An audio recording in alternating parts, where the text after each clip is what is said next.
Welcome back to Our Senate Culture. I'm Matt. Jason. Jacob. And we might have the best bourbon of the year. That sounded really confident.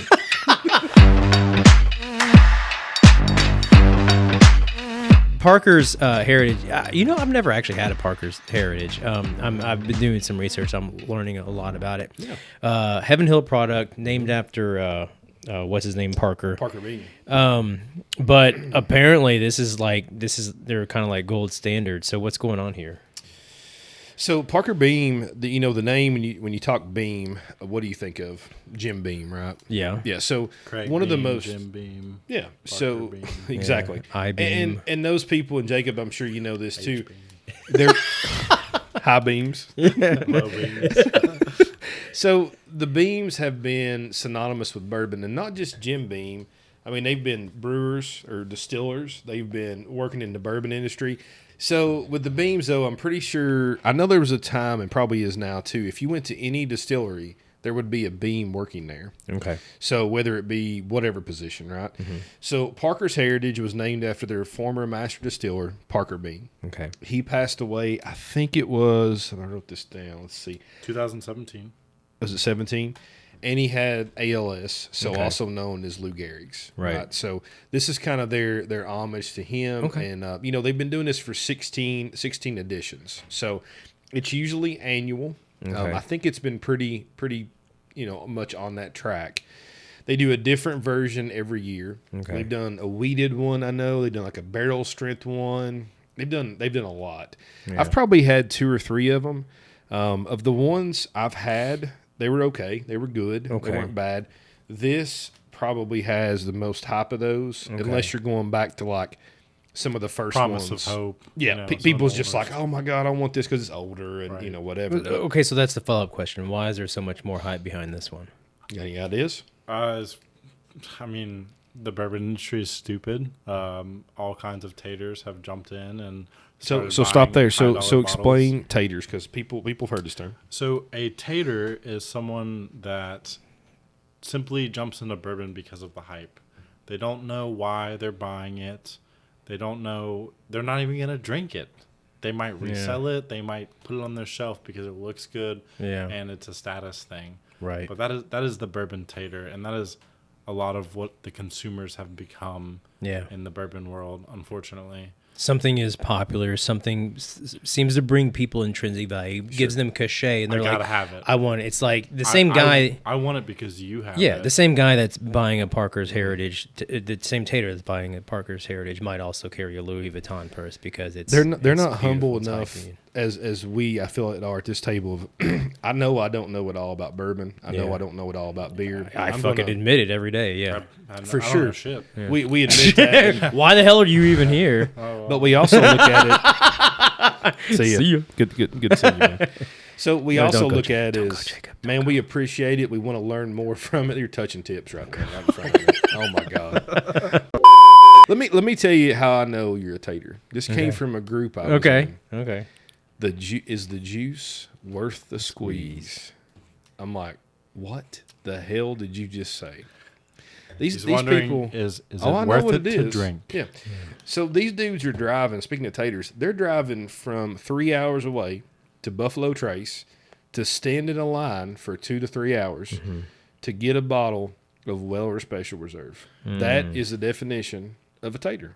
The moment they make it back to their car, they take the infamous crotch shot. Got to take a shot before we leave the parking lot. Where you can see the steering wheel in the background. can see the Ideally, steering wheel. it's a Mercedes emblem on there. Or just Ideally, BMW. they're wearing a watch and they're doing the full flex. Yeah. Is it a So it's fossil like watch? Yeah. You see the steering wheel. It's their Ferrari, Lamborghini. Do you put like Rolls 3 Royce. $100 bills like fanned out, like need more nonchalantly in the No, no, no, ashtray? because they're in because they have a search of gas that. tray in their They're car. in search of in that. search of that.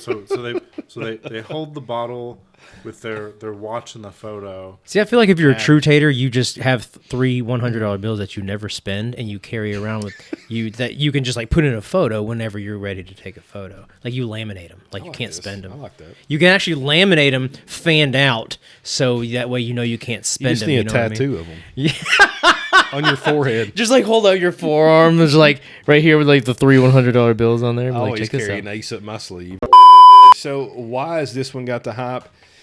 You know, I think something we've seen, and Jacob's not wrong in my opinion, of bourbon's crazy. I mean, it has came back to life on a secondary aspect in the past year, 6 to 8 months to a year, which is a good thing. So if you're not looking at it as an investment, I have actually seen there are YouTube videos, if you look them up, about people talking about an investment group that you give them money and they invest in rare bourbon to see if the value. I'm not even joking. I wish I was joking. And I believe that. I mean, it's true. I believe that. I can link those. It's like an ETF for bourbon. For Right, sure. yeah. For sure. Yeah. So, you know, those people have been there, and I'm thankful to say it's going down. The value is. It's good for us because we're wanting to try it. We're wanting to Right. purchase it. I want to try As a these bourbon bourbons. drinker, the biggest thing for me that drives me away from rare bourbons is the fact that the ability to get them is extremely tough.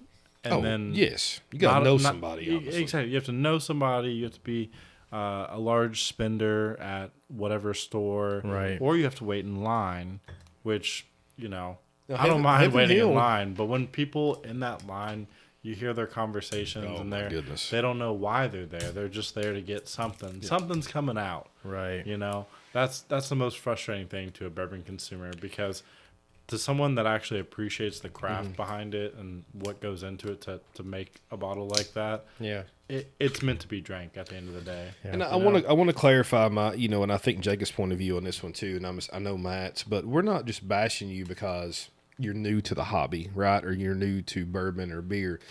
There's a place for that. Like, I've been excited and I've been happy to get this IPA. You know, God, I want to try that. That's not what we're saying. We're talking they got about Henry people. McKenna on the shelf. That's a big deal. That's what we're saying. That's like, cool. Calm down. That is cool. If it's what you're wanting to be drink, new get to it. bourbon Yeah. is Yeah. absolutely fine. Yeah. But when it becomes a money thing, a money maker, or an investment, that's the wrong attitude. When you're in line to get a bourbon or a beer that you don't even know what the hell it is, and you're talking about my cousin's brother said that this was worth $3 million, you're like, dude, that's Buffalo Trace regular. Fuck Like, right calm down. off. And with So while we're that- talking, oh, that was nice. it's a good sound. I know you like that. Golf That's the only clap, reason golf clap. Jacob came here for that sound. And That's now the only he's reason gonna I'm leave. here. Damn, passed it to the I thought right. this was an Damn. ASMR podcast. Look at that. That's our actually. fucking. It's our guest over here. dude. Not to mention, we just touched tips earlier. We've been so. passing to the left all night, and And he passed to the right. and that was a right pass. I don't even want it. I don't even want it now. Yeah. I don't even want to pour, man. Don't look your. Doing a baby. Don't look I'm your gonna take that. I'm fucking. gonna take that actually. I gave it to Jacob, and he's like, "I can't believe you gave it to me." So back to the original question that we went completely off the rails on. So I think the peanut gallery might want to pour. So back to the original question: why is this popular? I think finished bourbon, and this one's double barreled. Not really finished, but I think toasted barrel, double barrel, anything like that, people are really into. So Right. more flavor. Yeah, It's more yeah, rare. yeah. That's what we're looking And for. I think that's the American way. It's just like Sure. keep pushing, keep pushing. I'm gonna flex real fast. Oh, yeah. So recently we had Larry Ebersold out at our work. And tell us who that is. Larry Ebersold is known as the godfather of rye whiskey. Okay. He's been in the whiskey industry for over 50 years, but his claim to fame. Does he look like Marlon Brando? No. Just making sure. Similar hairstyle, just white. He's a handsome guy. Does he brush his face with his knuckles? No, he's actually a very humble guy. But he worked a lot of time with MGP, and MGP is known for their rye whiskey. Fantastic. It's a 95.5 rye mash bill, rye, 5% malted barley. One of the questions that was asked to him when he came to our work was, what is your favorite thing in the last 10 years that has become a fad in bourbon, and what is your least favorite thing? And his least favorite thing was barrel finished stuff.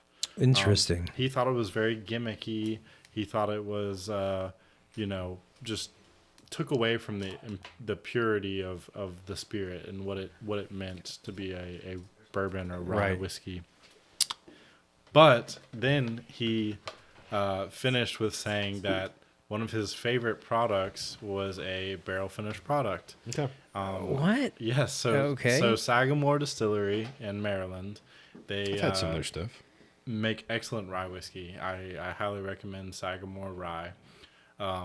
But they did a Manhattan project, something Okay. similar. I'm not sure what it was called. I think I've seen But this they little took- squat bottle round. Is it the ones I think? I'm not 100%. Okay. But they took a vermouth barrel, they took a rye whiskey barrel, and then they took a cherry brandy barrel. I forgot the name of the cherry brandy, but they blended those three together, and it was so good. He said that he just had to have more. It was amazing.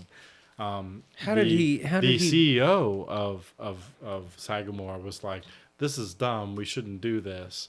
Okay. Tasted it, and he was like, "Okay, I'm gonna need all of that." Okay. So the How did he segue that from from his original like claim though?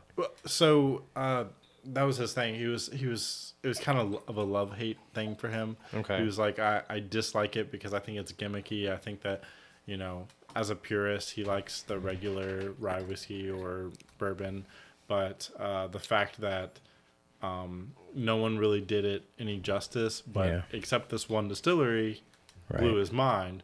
So he kind of went off on a tangent, and he's like,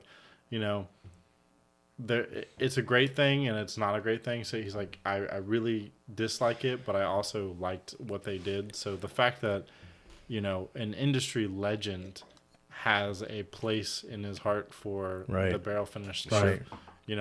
I think that's the future. What he's saying though, whiskey. I believe it and it makes sense because even though he's kind of contradicting himself, when you consider the type of person he is, maybe he's not. So like, and this was going to be my follow-up. No, if you're a purist, I could see you not wanting to adulterate the medium. 100%. And that's exactly especially when you work for a distillery Right. with the standard of MGP. Exactly right, They're yeah. sourcing whiskey for they are every new distillery. the epitome of pedigree. Even old yes, exactly. Exactly right. So, like, for coming from that standpoint, I get exactly what he's saying. You don't want to bastardize the product. In his opinion, as a purist, they have it set out a certain way. We talk about beer, it's like the Reinheitsgebot. It's like the original way that the medium, the beverage was intended to be made. But then, like, when it comes down to just enjoying beverage in general, I think you have to have a more open mind about that. And I think 100%. he's coming around. He's like, well, you know what?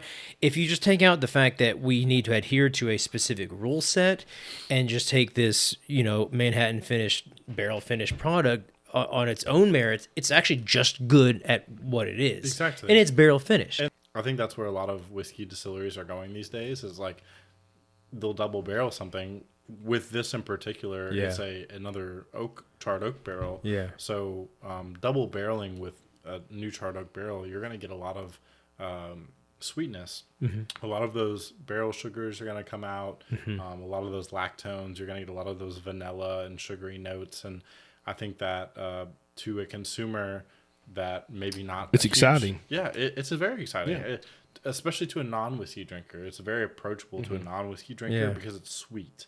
Yeah. And, high ABV and harsh or sharpness turns away a lot of consumers that are new to the bourbon as it. This is something that was brought up with Good Times, and we have, we've had them as kind of a sponsor of our show at some point. So, good guys, Jimmy and Nick, thank you all. But, one of the things I've talked to them about, so if you've seen Good Times, they've distributed to us a few states here in Kentucky as well. They're big on the finished product. I mean, they got some crazy ones. They got honey, they got amberana, they got 16 different finishes, right? Yeah. One thing they'll tell you if you get them by themselves, hey, we got some awesome MGP barrels. Right. Like, fantastic single barrels. But when you come to us and you want to do a single barrel pick, if you want to make it a honey barrel, I mean, who am I to tell you that's not what you should do? And I was like, man, I appreciate that, right? Like, so I think that's the same view. Like, I think this is the purest. This is great, but I get it. If you want a honey barrel finish, if you want amberana, if you want toasted coconut, let's do it. That's your choice. And what was funny is we had a bottle of the honey barrel finished, and it's Good gone. Times, and I had it up on our liquor shelf, and that was my wife's favorite bottle that we had. Period. Out of anything we had, she fucking killed that bottle by herself, and it was like 120 proof or something they're like barrel that. strength. Yeah. Yeah, she loved that bottle. Like that was her favorite bottle she'd ever had, and it was honey barrel It's finished. good. It's good. And that's what it where comes you down stop to. right If there. it's good, Exactly. it's If it's good. good, it's Exactly good. I myself am a purist. I don't like mixing ice with my whiskey. I drink it neat. Yeah. And I don't put water in it. I don't mix it usually. I don't put it in a cocktail. If it's We whiskey. actually add some water to yours when you turned your back right there. I actually added a God, little no bit wonder of it it. I added some sucks. formaldehyde to yours. That's how you did. So speaking of adding water and ice to whiskey, I will on occasion. I'm not here. So let's but- talk about that. This is 132 proof. Yeah, this is so. Jason and I have discussed this. This is more in his wheelhouse than mine. I'm not quite the thoroughbred of drinking, fucking 200% alcohol. Yeah, I've been called a lot of things. Yeah. But never a thoroughbred. the thoroughbred of drinking 200% alcohol. Like, are you okay? I'm good. Smash your elbows. I'm gonna Get take a say, break. well, I'm yeah. gonna take a break. Here, let me flex real quick and then injure myself. So I've already taken a sip of this, and right off the bat, it's like this is a very potent potable. That's a good term. Yeah, exactly. To quote Was it Saturday Norm Night Live? Macdonald, Yes, like yes. Potent. Yeah, That was Jeopardy. potent It was potables. Yeah, Jeopardy, the right? Jeopardy Yeah, on yeah, SNL. Like I started to get some Turd like Ferguson, flavor baby. notes, and then all of a sudden it's a lot of heat. It's a lot of heat, and I like mine, around 100. Like I'm happy right around there, and this one is what is this 132? Like it takes me a little bit to get used to. Look, I know you guys close ups a minute ago. This color's fantastic. So Yeah. the whiskey that's in here, the bourbon whiskey that's in here, you have a blend of 13-year-old bourbon. 67% of that's 13-year-old. 33% is 15-year-old. This is an old damn bourbon at barrel strength. Yeah. I want to go ahead and give my review before I say if it's worth it or not. This is fantastic. Yeah. This is, for my palate, this is one of the better bourbons I've had in a while. Like it or hate it, I mean, I'm sure there'll be varying opinions, but I'm getting tons of oak, a little bit of vanilla, a little bit of that toasted vanilla, It's like a marshmallow. It is like a it's almost marshmallow-esque. Yeah. And I have a hard time speaking to Tater, I have a hard time of differentiating. I go back to beer because I know that better. Oh, this is like an adjuncted stout, you know, but this isn't adjuncted. This is just a blend of two different things that have been barrel finished. But over it is time. very flavorful. Oh, great flavor. Great flavor. So, Jacob, what are you thinking? What are you getting here? It's super oaky. That's something I've noticed with older Heaven Hill products is you get a lot of oak character. If you've ever had Elijah Craig 18-year, I would compare the oak presence to that. That's a little too much oak for me in that one. It's very, very, very oaky, but with the double barreling, it's added a lot of sweetness. It's, like Jason said, very palatable. I think it's very sweet, but I will say it's a little bit astringent. It's a little bit, Okay. a little bit astringent, a Now- little bit bitter from the oak. Okay. Just because it's. You're not so saying much that oak. because of the heft. You're saying that because of He's saying it's almost like fusel alcohol. No, he's not. Astringent. No. Yeah. Astringent. So It's- explain it. So astringency comes from the bitterness and the tannins. So it's bitter, okay. Yeah. So a heavy oak presence is you might taste on the front of the palate. You're gonna get a lot of initial wood, deep wood flavors. No pun intended. That's what she said. Yeah, but I will say the double barrel I believe is most likely what rounded it out, gave it that sweetness. But otherwise, I think it would be very astringent and too bitter to really enjoy. okay. So, what are you thinking, Matt? Tasting After notes? like I was saying, it takes 3 sips for me to Agreed. kind of because it's Yeah. it's You gotta pretty coat, you overpowering. gotta coat that palate, man. Exactly. I'm actually getting some sort of leather off of the nose. It's very full. I don't want to disagree with you, but I don't think I'm getting an astringency out of it. It's not. Jacob's a tater. You fucking tater. We're getting- calling you out. And he knows more than both of us. You're not getting that lingering bitterness on the tongue. Well, I get a lingering burn. I'm not either. Yeah. I mean, it burns. I'm getting a burn. I can but see what you're saying. I'm I think not. there's Just- 3 or 4 flavors that almost meet in the middle and just kind of bring my tongue up in the back middle palate. But So, I don't get astringent. It's not. I feel like I get maybe I something mean, that's hey, kinda, we It's want like- your it's opinion like- to be it's like the unique. We're late- not trying to it's like convert the- you. Well, no. I'm just saying it's like the late middle palate. We're right. okay. It's not quite the finish. I see what but, you're saying. It's like right before it Yes. fades into the finish. It's kind of bitter, and then it goes to it kind of just mellows out. So in my mouth, I feel like that's some sort of bright kind of spiciness. You could. Let me give you some tasty notes. Like a spruce or something. Bright is a good descriptor. Yeah. Let me but give you some It's tasty not necessarily notes. bright just because of the age statement. It's got. I'm saying the spiciness itself, almost like a spruce or like an evergreen, Like like it's on the floral. very It's back. very, like, Not even floral. It's just kind of like sharp. What's that, Jordan? We keep drinking. Real dry on the finish. Exactly, I get which is dry. astringent. I get dry. Okay. Dry is astringent. I mean, so I think that's open interpretation. I'm with Yeah. you. I get Yeah. dryness. I just Yeah. don't consider it astringent, but I agree with that. Yeah. Let me give you I some think I see what tasty you're notes. That's the. Sorry, I'm gonna say this that's one of more my- damn time. Let me give you some tasty notes. Well, I was just gonna say. Go ahead, Jake, I apologize. Dryness and astringency run hand in hand. Okay. Especially in like wine drinking. Right. Like, I guess I think like astringency meaning like it's fusel. Is that this No, is no, different? fusel's completely What would different. you call that? Fusel would be like rubbing alcohol. Like Correct. Like I was watching your all's episode of the Treehouse when Thank you guys you. were drinking. Thank you. Yeah, I was actually watching it today. Nice. The Treehouse bourbon that you guys tasted, and you were like, "Oh wow, it's real aggressive alcohol." Yeah. on the Yeah, it nose. was. That's Fusel. Okay. So like Fusel is like any of those lighter alcohols that are not distilled out. Methanol being like one of the worst ones. That's Right. the one that makes you go blind. But like, Right. I can't see very well right now, so it might have been. there are other alcohols. Don't quote me on the names, but there are other lighter alcohols that don't evaporate out. Like Especially, heroin. yeah, it's Morphine. what we say Fentanyl. at the distillery, rather than saying like Fusel, perhaps we'll say headsy. It's a little headsy. Right, the heads, yeah. Yeah, because Heads and tails. you got heads, hearts, and tails when you're vodka making. Well, that would be or a pot bad thing, distilling. yeah. Okay. And the heads are a little harsh and a little more alcohol forward. Harsh heads are no good. You don't want a harsh head. No teeth. Yeah, absolutely not. This is we need to That's when you. we need to smack come up somebody, with yeah. like we need to come up with like a bingo sheet of like tasting notes we and be do, like actually, yeah. like does it have teeth? Let me give you their tasting notes, Okay. please. Yeah.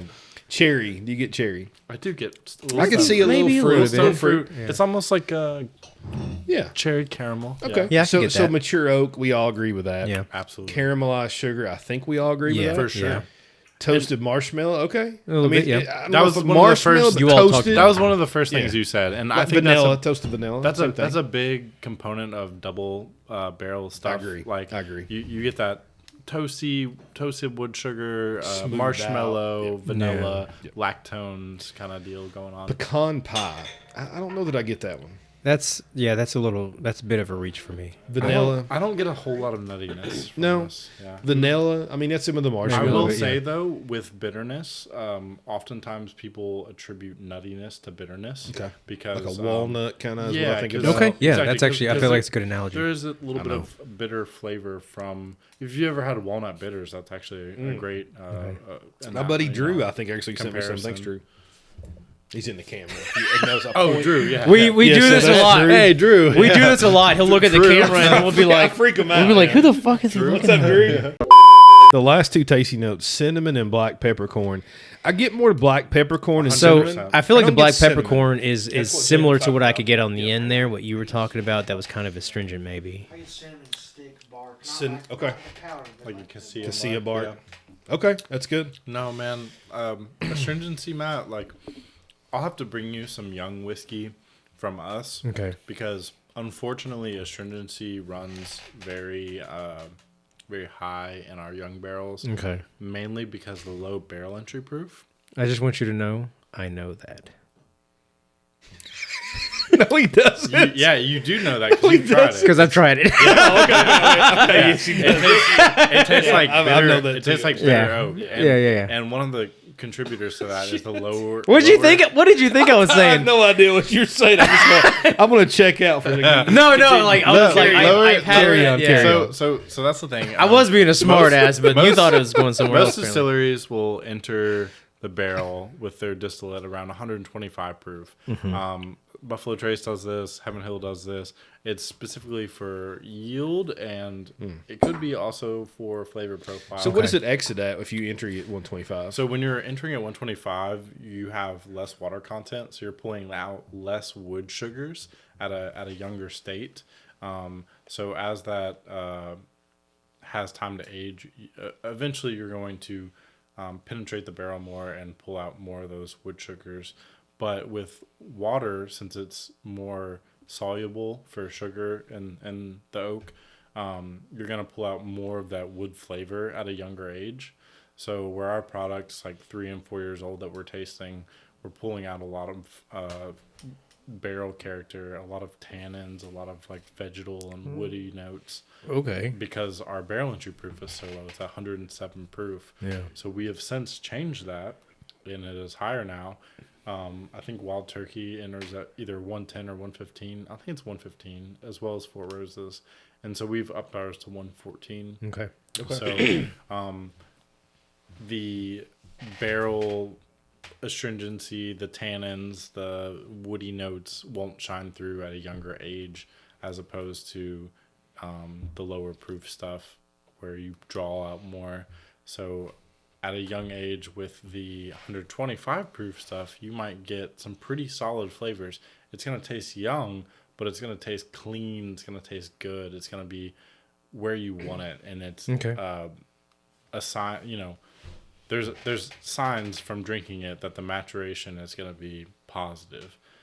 So what do you think about this one right here? So let me get back to a little bit too. So some of the older stuff. Tannic.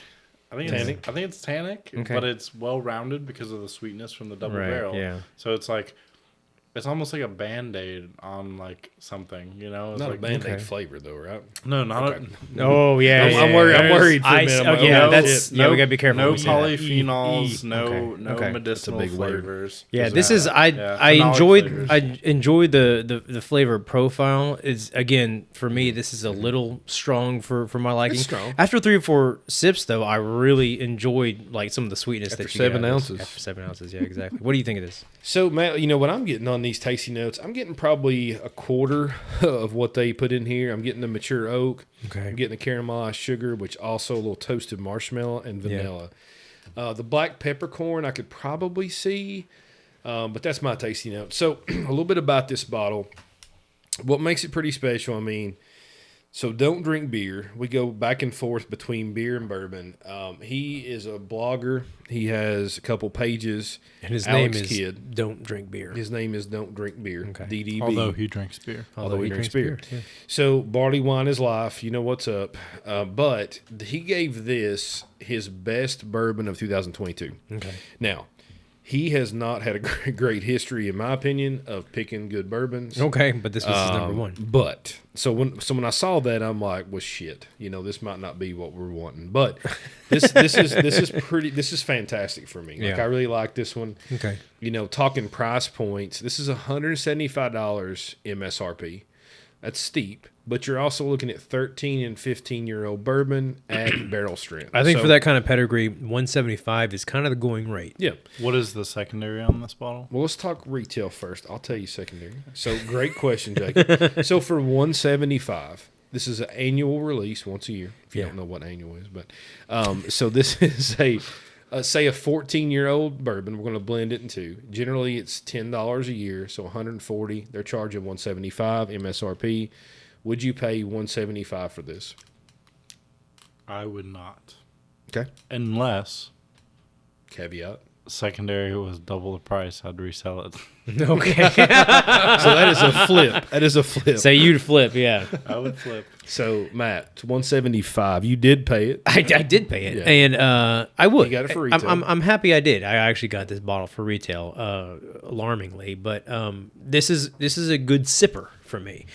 It's not something I want to drink every day. It's a little bit stronger than I like on a regular basis, but for what it is, it's something that I could share when people want to come over, and I could give them something a little bit nicer, and it'll last me a long time. 175, honestly, all day, every day, I would. It actually won't last you very long if we're around. With you around, yeah, I fucking know. Let me ask you, what is your daily sipper?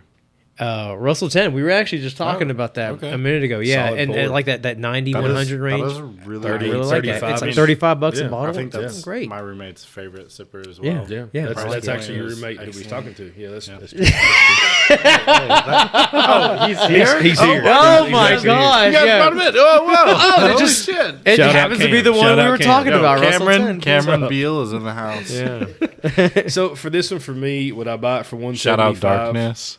Darkness. Shout out my senpai thighs. What the fuck is that?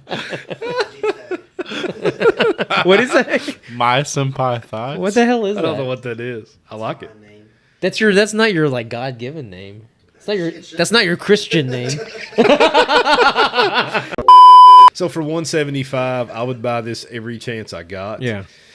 Secondary's a little tough. So the highest this got at the peak of the secondary market when it came out was $850. So 4 times retail, roughly a little bit over. Right. Now it's settled. It's about $4 to $550. I apologize. $550. That's settled. Well, 3 times versus 4.5. Right. So for $850, Jacob's flipping. He already told us. Matt, for $850 at the highest, would you buy this for $850? Matt probably regrets I- opening it, to be honest. No, I'll help you with no, the I know, answer but if like, you need help. yeah, I mean, I'd spend $200 for it. Yeah. Okay. Maybe $225. I think over that, I think that's just too much. I think if I'm really splurging, I think 3 is my limit on this one. Yeah. 800, not a chance. That's 850, not a insane. chance. 550. I'm not buying it for that, but I might like look and say, hey, would you take? I might have a ball unopened. Right. Could I give you this ball to trade for it? And if it Yeah. wasn't equal, could I give you $100? You like know, it? You like it that much though? Well, where I can keep $300 in it, Yeah. like trying to stay around that mark. But Right. honestly, like this might be the best bourbon I've had of 2022. You like it a lot. Well, You like it a lot. I like it that much? Let me ask you this: Ask. this or the 20-year OBSV from Four Roses? I don't think I had that one. Yeah, we had it on the show. Matt's never had that one. Matt's never had that on his own show. We drink a lot on this show, and No, a lot of it, no, I say buzzwords, and then like I just assume that like everybody Make sure to like, put that entertained. one in the podcast. So I know you Jacob's answer because he loved that 20-year. I've had it twice, yeah. and I gotta say this doesn't hold a fucking candle to it. Oh man, I mean, my opinion. my top 2 favorite bourbons, Wild Turkey and Four Roses. If I had to pick a favorite, I'm probably leaning Four Roses. I mean, I have more balls of that than any human probably should have. Mm-hmm. But this is right there. I mean, Yeah. for me, this is one of the best products I've had from Heaven Hill in the past 5 years. I think it's a great bottle. You know what else is great about this, though, in all seriousness? Great cause. So Parker Beam, who's named after stuff, passed away from ALS and Lou Gehrig's disease. They donate a lot of their proceeds from this to the ALS Foundation. That's pretty awesome. Shout out to Heaven Hill Yeah. for doing that. Hell yeah, man. You can't beat that. So Yeah. check it out. Check Yeah. it out.